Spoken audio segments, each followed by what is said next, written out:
The Epping sex offender, who was accidentally released from prison in Essex on Friday, has been arrested by police in North London. The Met Police said information from the public led officers to Finsbury Park. Following a search, they located Mr. Kebatu. He was detained by police and is now being returned to the custody of the prison service. Now, we've spoken to an eyewitness who saw the arrest. It was at about 8:30. I drove past coming up to Finsbury Park and just noticed police arresting somebody. Recognised the face from the media coverage that's been out there.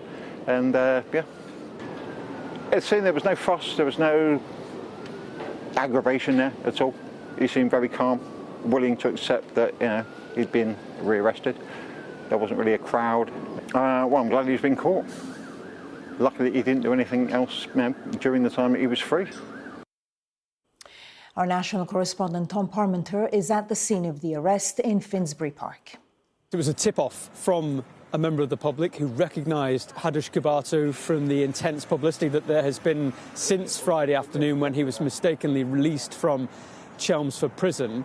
And that search, the manhunt throughout the weekend, ended at 8:30 this morning at the junction behind us on Seven Sisters Road, just on the edge of Finsbury Park, when Hadush Kebatu was apprehended, taken into a prison van. We've got the footage of the moments after that release as he is placed back into custody, and it shows a smallish police operation and to try and get him safely into custody. This is the ending that the police had tried to look for, because they didn't want this escalating into anything more dangerous for members of the public themselves, or indeed the offender themselves, because this has been an intensely embarrassing episode for the prison service, for the government, and there are many ramifications from it. But the news that he is now back in custody has been quickly followed by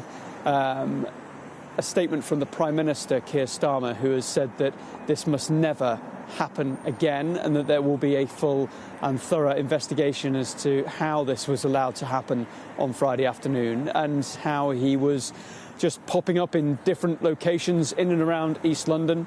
We know he was at Stratford Station. We know that he was at Dalston Library on Friday evening between the hours of 6 p.m. and 8 p.m, still in his grey tracksuit, carrying a white shopping bag with avocados printed on the side of it. Quite a distinctive look. And we now know that he was stopped here at a bus stop this morning after a tip-off from a member of the public. And reports suggest that he had been on a bus just before that arrest, and officers moved quickly, as you would expect them to do so, to get in position to arrest him. We think he went just into the park and then was led back out of the park into that prison van at 8:30 this morning. A fairly low-key end to the manhunt. There was no significant police resources beyond a police van with several officers here to make that arrest. And now the policing part of that operation is done. He's back in custody, back in detention, and will be processed for deportation to Ethiopia in the coming days. And that will be a matter of scrutiny and importance for everyone involved, given what has happened. An embarrassing release that should never have happened. We spoke to a delivery driver who was at the prison at the time of the arrest, who said that this man was not a fugitive on the run. He was someone who was deeply confused by the way the authorities had treated him. They'd put him out into the street, and he went in several times back into the office saying, I don't know where I should be going, I don't know what I should be doing. But eventually it was a member of prison staff, according to the witness we spoke to, who directed him to the train station, where he got a train to London, and as we know, has been popping up in different locations, and finally here in North London on the edge of Finsbury Park this morning, where this manhunt came to an end.